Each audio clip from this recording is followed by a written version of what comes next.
Man, what the heck? I can't make any sales. Just want to hit something. Bro, it's all right. You're just in a sales slump. I'm a marketing entrepreneur and I've sold millions of dollars of product, and I'm going to give you 5 tips to get out of your sales slump. Everything's going to be all right. Let's go over these 5 tips to get out of a sales slump and start making money again. Let's get it.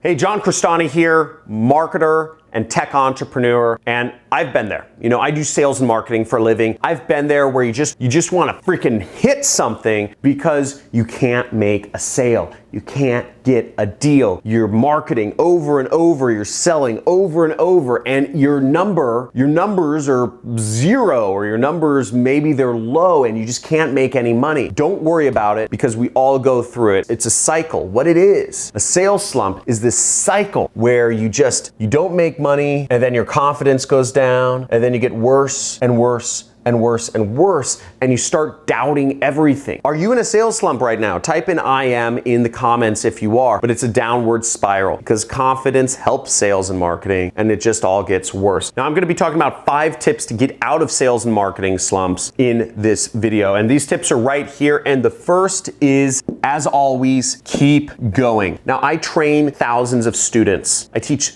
tens of thousands of people to learn how to do commission-only sales and marketing. And the biggest reason that I see people completely fail, completely just lose money and time and opportunity costs and just fail, is because they stop, okay? It's because they stop. And you don't want to stop. The only way you can fail is if you stop. You have to keep going. And ultimately, you're doing this because you love doing this. You got into sales, you got into marketing because you enjoy doing it. You enjoy connecting with people. You enjoy advertising or doing whatever. You enjoy social media. And if you stop, you're letting your emotions get to you. If you stop, you're letting your head, you're letting your thinking brain take over and betray your heart. You already chose a direction. And the most successful entrepreneurs, they've been doing the same thing over and over for years. There was a piece of advice that one of my mentors gave me, and it was, the obstacle is the way. Let me say it again. The obstacle is the way. And if you're going through a slump, if there's some obstacles, maybe the market's changed, maybe there's new regulations, maybe you've just lost confidence in your tonality or your pitch or your enthusiasm or your authority on a subject is not being conveyed correctly. Or maybe you're putting up marketing posts, but you're not really analyzing your numbers. You're not actually looking at things. You're not actually trying to figure out why something's working or not, because you're frustrated and you're just sacrificing and creating activity but not doing analysis, right? All of those things are not good. All of those things are bad ways of dealing with an obstacle. And if you just address and figure out and deal with the obstacle and figure out a way to get over it, you will be a much better salesperson, a much better marketer. The second tip I have for you is measure yourself. Measure yourself always. There's a famous quote from Peter Drucker, the father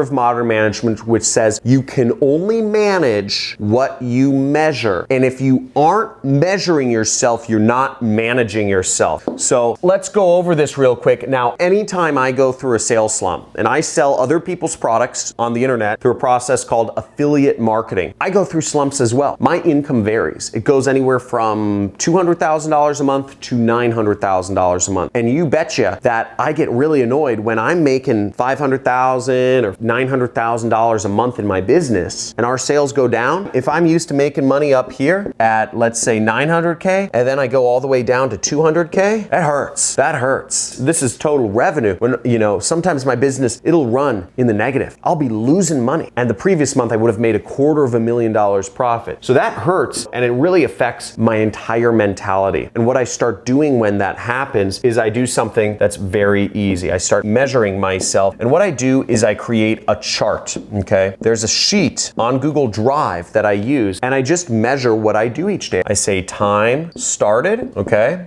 I measure the time I start an activity. Let's say I start an activity at 9:10, and then I do the time ended. And I measure everything I do throughout the day. So I'll put up an activity. Let's say my activity is posting on socials, doing posting on social media. I will measure my time doing that. And if I lose focus for even a second, let's say I go to get a cup of water, or let's say I start reading through other people's Facebook posts, right? Or let's say, my dog starts barking, I stop and I say, okay, I just ended that activity at 9:15. And then I'll have to do another item where I'll say I'm posting, right? And I'll start it again at 9:20. And I'll measure how long I work on that activity till maybe 9:45. But I measure what I do throughout the entire day, no matter what. And what I found was that oftentimes much of my day is spent doing non-revenue generating activities. And how I've been able to account for that is I'll put an asterisk next to each item at the end of the day that was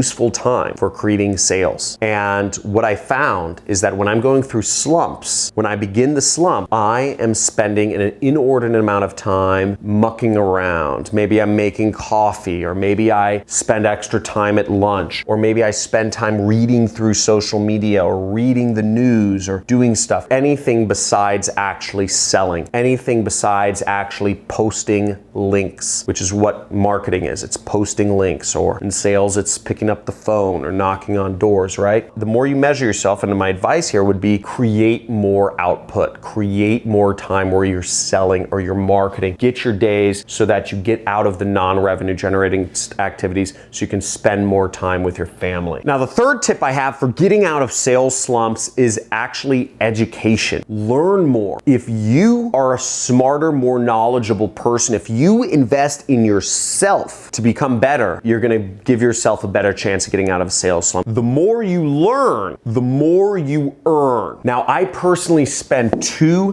to 3 hours every day learning something new. I spend a lot of time learning from people who are much more successful than me, because ultimately I'm looking for wealth. And to learn how to make more money, I need to spend time learning from people who are wealthier than me. And I actually am an educator myself.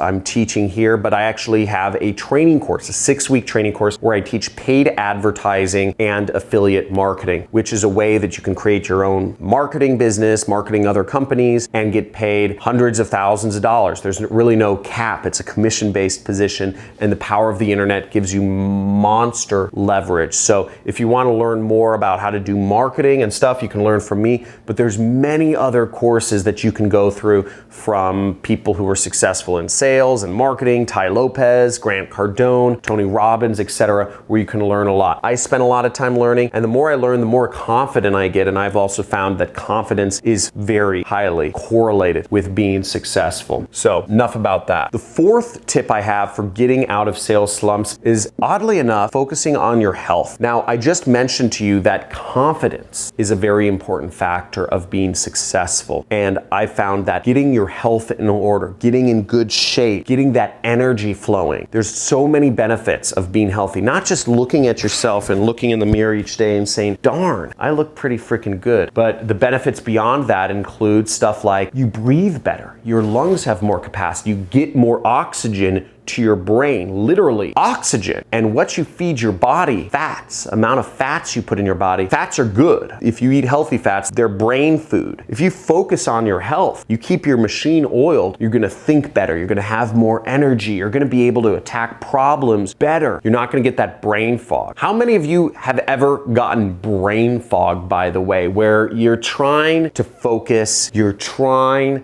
to think, you're trying to overcome an obstacle, but your brain just doesn't want to seem to work. It just says there's too many things, there's too many variables, there's too much stuff to hold in it at one time, and you just are kind of like, I just want to watch TV or something else. Let me know, just type in brain fog in the comments below if that's something that happens to you, because it used to happen to me all the time, and it still happens to me. But fortunately, I've really focused on my health. I got on the keto diet 2 months ago, actually. I lost 15 pounds pounds. I used to have a little bit more of a belly here, so I've been losing weight. And I also got on a really cool new supplement that's just taken my muscle growth and my build everything to a new level. I'm feeling pretty young. It's awesome. So definitely focusing on health is a great way to get your confidence up, get you back in the sales position. Doing sports is a great way of just interaction, of bringing yourself energy, of winning and getting those small wins, whether it's on the basketball court or the field, soccer field, is a way to enliven yourself and start going after and actually getting those deals and conveying that you are an authority on whatever subject you're marketing or speaking about. Tip number 5 for getting out of sales slumps is make it easier, okay? Now, a lot of people complicate things. There's every sort of way you can complicate things. I teach tens of thousands of people marketing, and people say, oh, I have to do this before I do that, and then I'll do C, and then I gotta put up a web page, and then I gotta do this. Screw all of this, okay? If you are having a hard time making sales, boil it down to basics. You don't have to buy inventory and set up a business license and find a technical partner and all this stuff. Okay, if you're selling a product, just focus on the easiest thing. And if you're in just regular sales, instead of doing, prospecting, generally commission-only salespeople are doing prospecting. They're setting up meetings, which we call setting, and then they are closing. Generally doing sales, you're doing 3 things. In marketing, we're doing a number of other things. We're doing targeting and messaging and, marketing. But you can make it easier on yourself. Instead of focusing on prospecting, setting, and closing deals, maybe you just remove one part of the pie. And you say, instead of closing deals, you're just going to start setting up conversations for other closers. Take a lower commission for yourself and let the closer get the rest of the commission. So you can back up and just start doing one part of the process, right? Make it easier for yourself. If you're marketing a very expensive product online, market a cheaper product, right? If you're trying to focus on a niche that, is difficult to market, focus on a niche that is easy to market or easy to sell. If you're trying to sell a really complex, expensive product over the phone, focus on selling a little less complex, a little less expensive product. Just make the situation easier for yourself so you can get those small wins and then ultimately focus on getting back into those big wins, those big deals, whatever that is. I hope you learned something from this, but if you take away anything from this, just keep going. Stay focused. The obstacle is the way. The more you learn, the more you earn. Ultimately, to get out of sales slump, it all depends on you. You need to become a better person. You need to become a better version of yourself. And the more time you spend growing, the better off you'll be. Likely the sales slump is because you didn't focus enough on personal growth. Likely the sales slump is because you just got lazy and lax and allowed sales to come in and didn't realize that the markets change. The job situations change. Industries change. Your competitors change. Everything changes around you. So if you're not growing, you're losing. And you have to embrace that the new way of doing business is you can't rest on your laurels anymore. You have to constantly be investing in your own personal growth. If you're looking to learn more about marketing and a little bit about sales, make sure you subscribe to my channel and like this video if you enjoyed what I'm talking about. If you're interested in going deeper and actually getting into a big training course, I have a 6-week training course where I teach, really it's mostly prospecting, which is, just paid advertising to get leads, to get sales. Okay, that's what I teach in my training course, and also how to do affiliate marketing, which is what I do for a living. Also, if you're looking to join a community and talk with people about these issues, make sure you join my Discord channel. We have a chat channel if you want to chat with people in real time. We also have a subreddit, so you can go on Reddit, and we have a link down to our Reddit community, and we also have a Facebook group where you can interact with other people on different topics. I want to bring everybody together. I want to make this the #1 marketing community in the entire internet and help people succeed and make more money. So if you know this is the #1 money channel on YouTube, type in #1 money channel on YouTube right down below, and look forward to seeing you in future videos. Talk soon.